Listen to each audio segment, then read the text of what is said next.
Could you give a brief summary in a few sentences of your involvement and interest in open science? My involvement came out of nothing philosophical or emotional, but actually a very practical need and desire.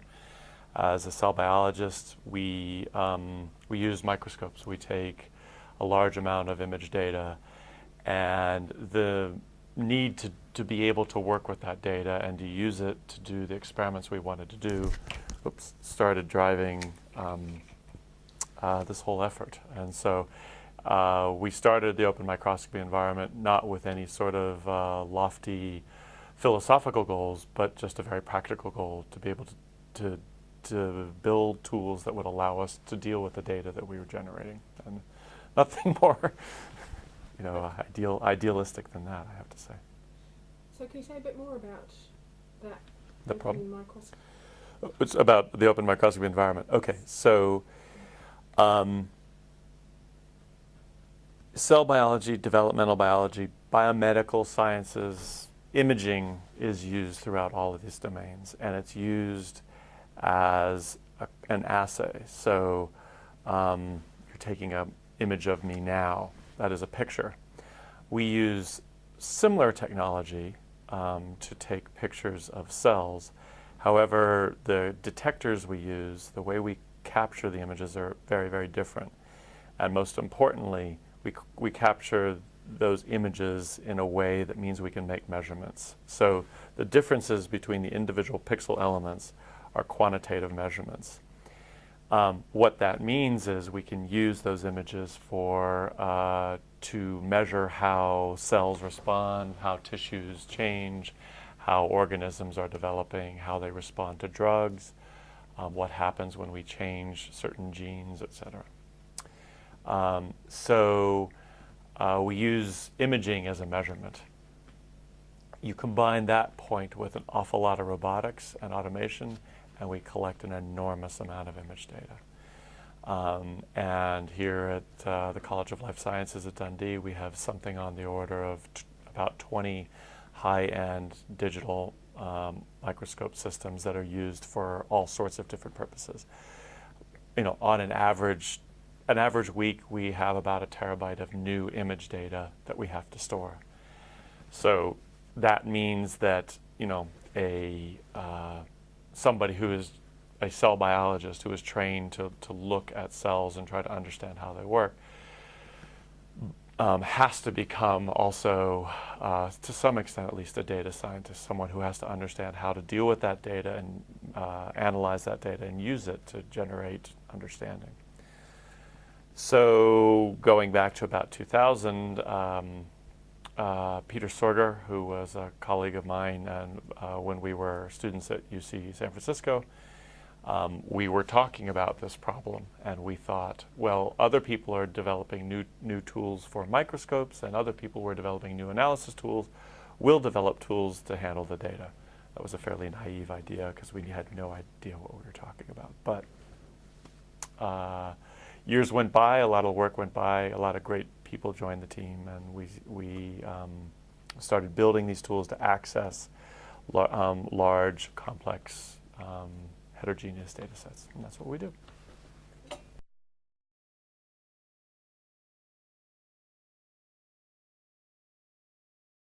Just taking a slightly broader step, what does the term open science mean to you? How would you define it? Yeah, that's it's a very difficult question, and it's not, open science formally means science that is available, that anybody could access.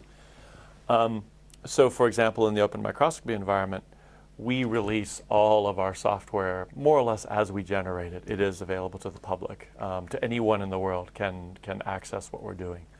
We do that under a specific license that allows them to use that software and for any purpose that they need. It's called the GNU General Public License, or GPL.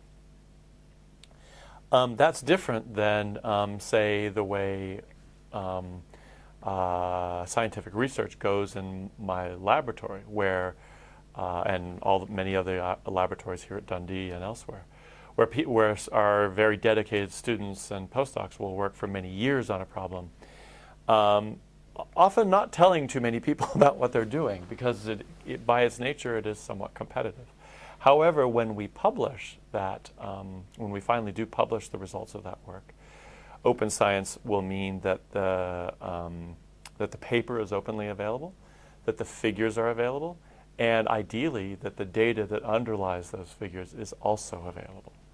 And so, at least in the biological sciences, we are moving towards something that would approximate that. We're not fully there yet, only in some cases. But that's, I think, so I think there would be many different definitions of open science depending on exactly the kind of research that you're talking about.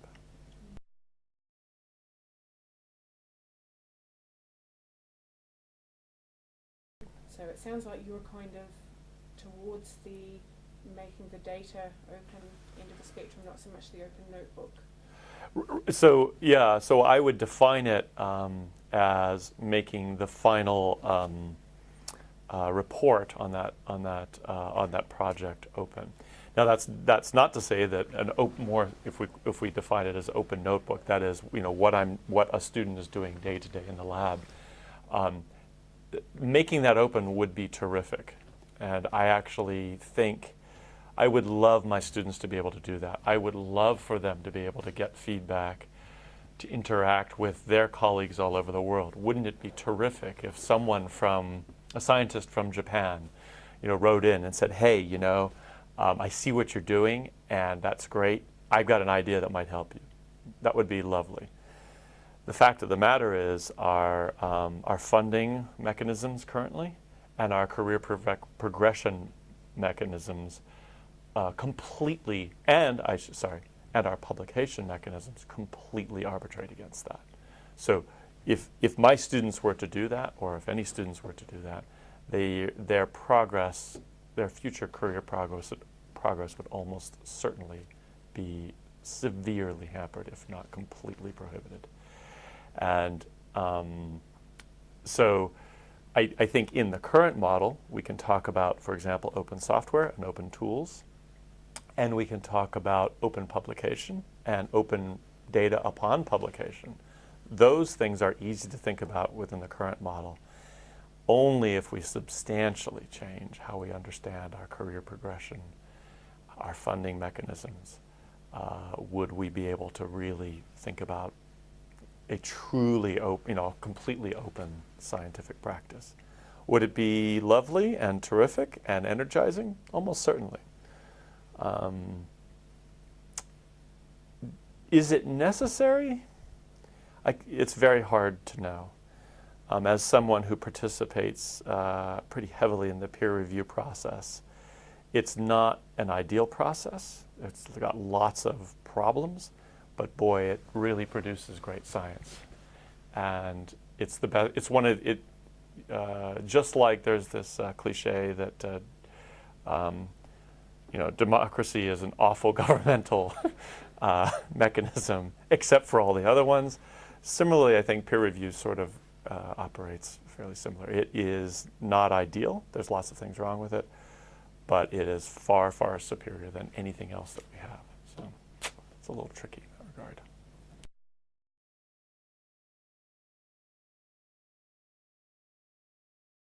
I can tell you many of my colleagues here at Dundee, but those are the people I know most well, as well as around the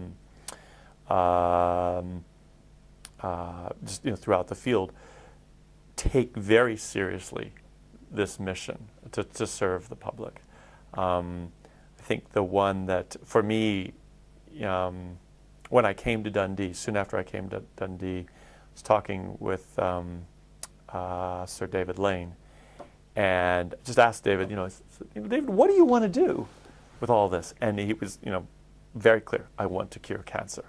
That's my goal. I want to cure cancer in my lifetime. And, there can be no purer or more honest, declaration of what most people want to do. But in doing so, we have to I think we will have to accept the fact that we must be as efficient and as we can with what we generate, and make sure that these large data sets that we now routinely generate, given the automation, are shared with the community and are part of what we do. They're not going, there should be no illusion here. This is not going to somehow, nirvana will not suddenly appear and the clouds will all drift away and there will be rainbows in the sky. I don't think there's any illusion about that, but this is probably an important part of what we do, an important component of future work. One wish granted to improve the lot of open science. You know, right across the board, not just for your discipline. yeah.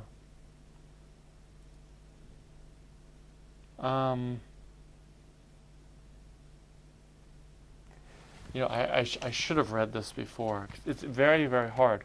I actually think, I think if you had asked me this question 5 or 6 years ago, I would say, well, gosh, I just kind of hope this whole thing takes off because I don't know what will happen. But I'm sure the impression you have from your interviews is that actually a lot is happening, right? It is a time of a lot of activity. And there's lots of possibilities, there's lots of effort, and there's increasing commitment from the funding bodies, et cetera. So I think if I had the one wish, it would be that the current efforts that we're doing now bear the fruit that they should, that we actually deliver, all the different efforts from all the different people you've talked to actually do come to fruition. And so that, say, 2 or 3 years from now, if you take Carol and Peter's, visions and, and the stuff that we're trying to do and others, that we're saying, actually, we got most of that done. Because if we did, it would, I think science will be a different place and a much better place. And so I think those would be important contributions. And it's just down to us doing the work we have to do, getting that done. So that would be my one wish. Basically, to be allowed to do what we're doing anyway. I know that's horribly boring. But I get the sense that all of us are sort of pushing roughly the right direction. And I think our funding agencies are correctly providing us the resources, turning the screws, demanding the quality and the output that needs to be done. So, Okay. does that make sense? Absolutely. Sorry, that's very boring, Sarah.